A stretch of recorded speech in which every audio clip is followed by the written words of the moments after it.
আমার নয়ন সারসী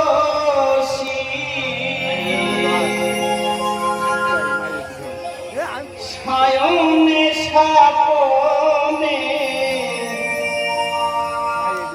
সুজালা করেছে মরণে সুজলায় আমার ধরণী ধরণী চরণী আমার নয়ন সারসী সায়নে সাপনে সুজলা করেছে মরণে সুজলা আমার ধরণী প্রণাম চরণে সুজলা আমার ধরণী প্রণাম চরণে আমি যুগে যুগে আছি থাকব হৃদয়ে মাঝে আমি রইব আমি যুগে যুগে আছি থাকব হৃদয়ে মাঝে আমি রইব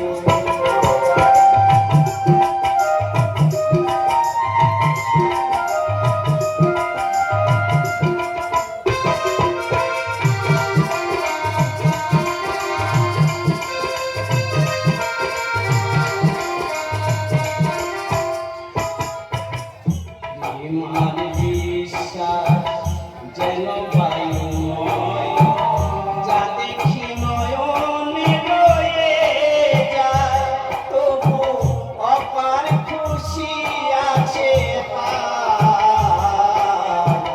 জীবনে চলার সারা আমার বিশ্বাস যেন বায়ুময় যা দেখি নয়নে রয়ে যায় তবু অপার খুশি আছে জীবন চলার সারা আমি যুগে যুগে আছি থাকব হৃদয় মাঝে আমি রইব আমি যুগে আছি থাকব হৃদয় মাঝে আমি রইব আমার নয়ন সারসী সায়নে সাপনে সুজলা করেছে মরণে সুজলায় আমার ধরণী প্রণাম চরণে সুজলায় আমার ধরণী প্রণাম চরণে সুজলায় আমার ধরণী ধরণী চরণে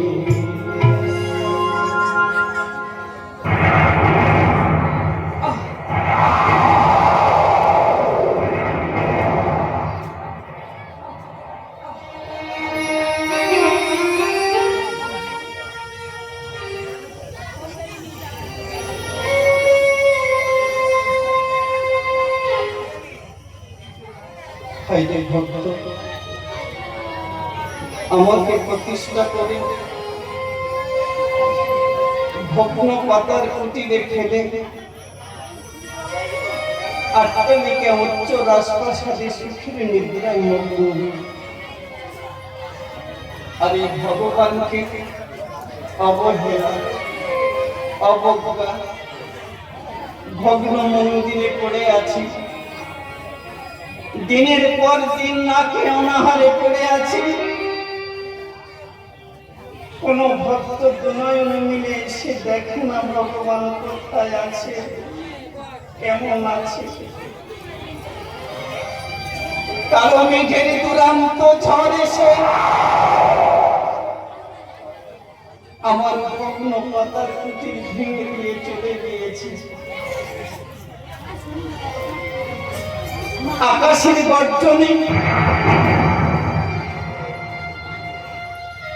বজ্র আমার এই দেহটাকে ক্ষত বিক্ষত করে দিয়েছে।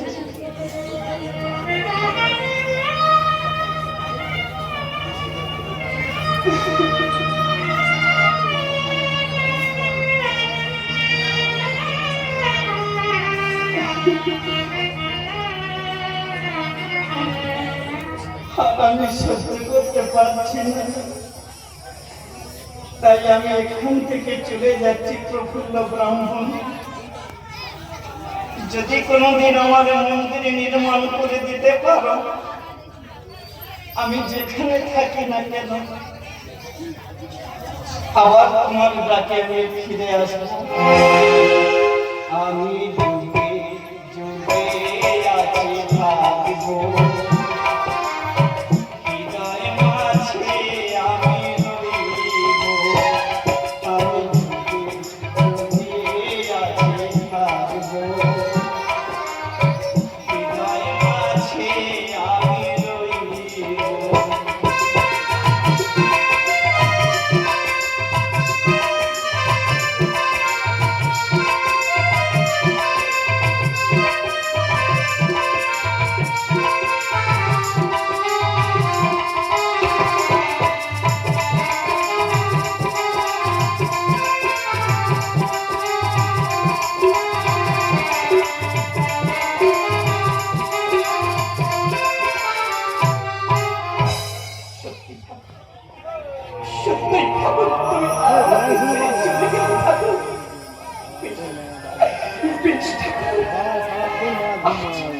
আমি তোমার জন্য মানুষের দ্বারে দ্বারে ভিক্ষা করব ঠাকুর। আবার তোমার মন্দির নির্মাণ করে আমি তোমার মন্দিরে ফিরে আনবো ঠাকুর। আমি যে পথ চলতে পারছি না ঠাকুর। বাড়িতে কেউ আছে? একটু দেখুন। আমি যে এক গরিব ব্রাহ্মণ। মাধব, আমি যে আজ কত প্রান্তে বড় ক্লান্ত মা, পিপাসায় আমার মুখটা ফেটে যাচ্ছে। আমাকে একটু জল দেবে মা? তুমি কি আমার সাথে জল গ্রহণ করবে? কেন? আমি যে একজন সবিতা। ঘৃণা করবে না? মাধব, সৃষ্টির জগতে কেউ কোনদিন পদ্ম বা পাল্পিতা হয়ে আসে না। তিনি তো পতিত পাবন হরি, তিনি তো কাউকে কোনো দিনের জন্য ঘৃণা করে না। তার বহু প্রমাণ আছে মহাভারতে। কামাখ্যার নিবাস নিত্য খিচুড়ি রান্না করে ভগবান জগন্নাথ দেবকে নিত্য সেবা দিতে। আজকে পুত্রালয়ের মাটি না হলে আমার দুর্গা মায়ের মূর্তি তৈরি হয় না। আর আমি সামান্য ব্রাহ্মণ হয়ে তোমার হাতে জল পান করবো, এতে ঘৃণা করবো কেন মা? বেশ, এই নাও না, এই নাও জল। গঙ্গাধর,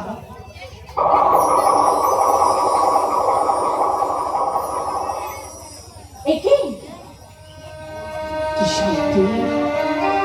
দেখে শ্রীকৃষ্ণের ছবি বুকে নিয়ে ঘুরছো কেন? মাধব, প্রাণ আছে কিন্তু প্রাণ নেই। কারণ ভগবান আমাকে স্বপ্ন দেখিয়ে বলে গেছে, ওই প্রফুল্ল ব্রাহ্মণ, যদি তুই আমার মন্দির নির্মাণ করতে পারিস আবার আমি তোর কাছে ফিরে আসবো।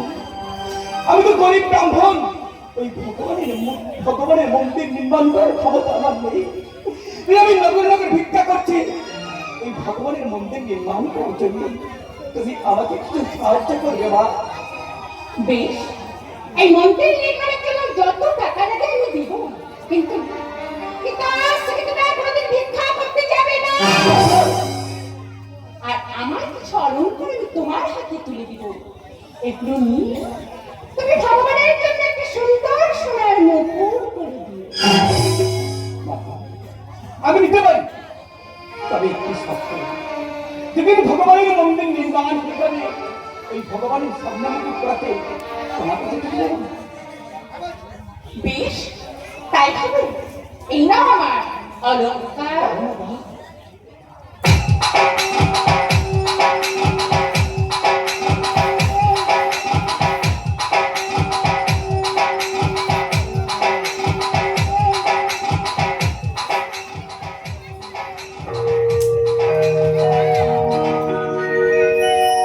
দেখো বাবা, আজ ভগবানের মন্দির নির্মাণ হয়ে গেছে, আজ প্রতিষ্ঠার দিন। এই নাও স্বর্ণের মুকুট, এই স্বর্ণের মুকুট নিয়ে এই মন্দিরের ভিতরে গিয়ে ভগবানকে পরিয়ে দাও, আর আমি ভগবানের প্রসাদের ব্যবস্থা করছিলাম। আসি না অঙ্গনা, আসি। বেশ, তাই হবে।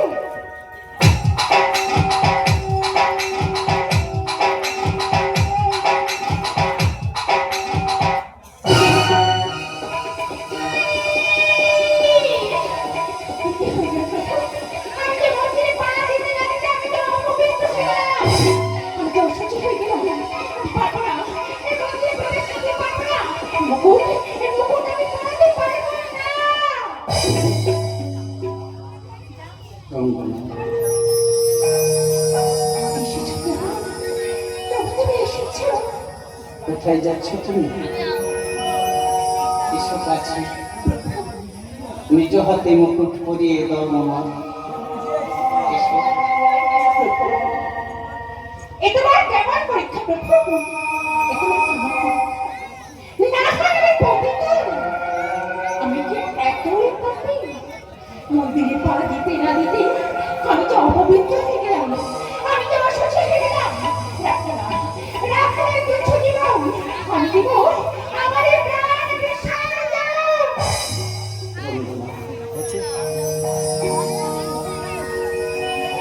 কি বলেছি তুমি অসুচি? মা কোনদিন অপবিত্র হয় না, নারী হচ্ছে মা। যে মায়ের জন্য আমরা আজ পৃথিবীতে এসেছি, সেই মা হয় অপবিত্র।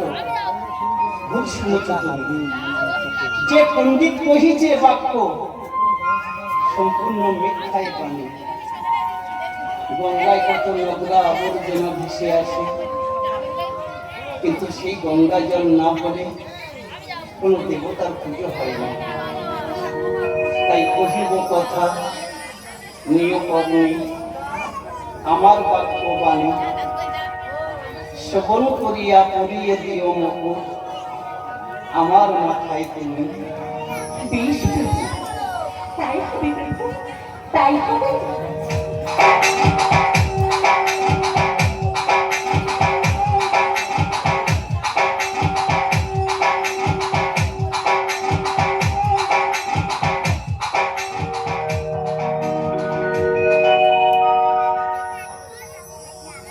হে প্রভু, তোমার অশেষ কৃপা প্রভু, তোমার কৃপায় আমার মনোবাঞ্ছা হয়েছে পূরণ। এবার এবার আমাকে বিদায় দাও প্রভু, আমাকে তুমি বিদায় দাও।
আমার সেখানে অশ্বিনবাবু একটু দাঁড়িয়ে যাবেন, লব্ধ দাঁড়িয়ে যাবেন।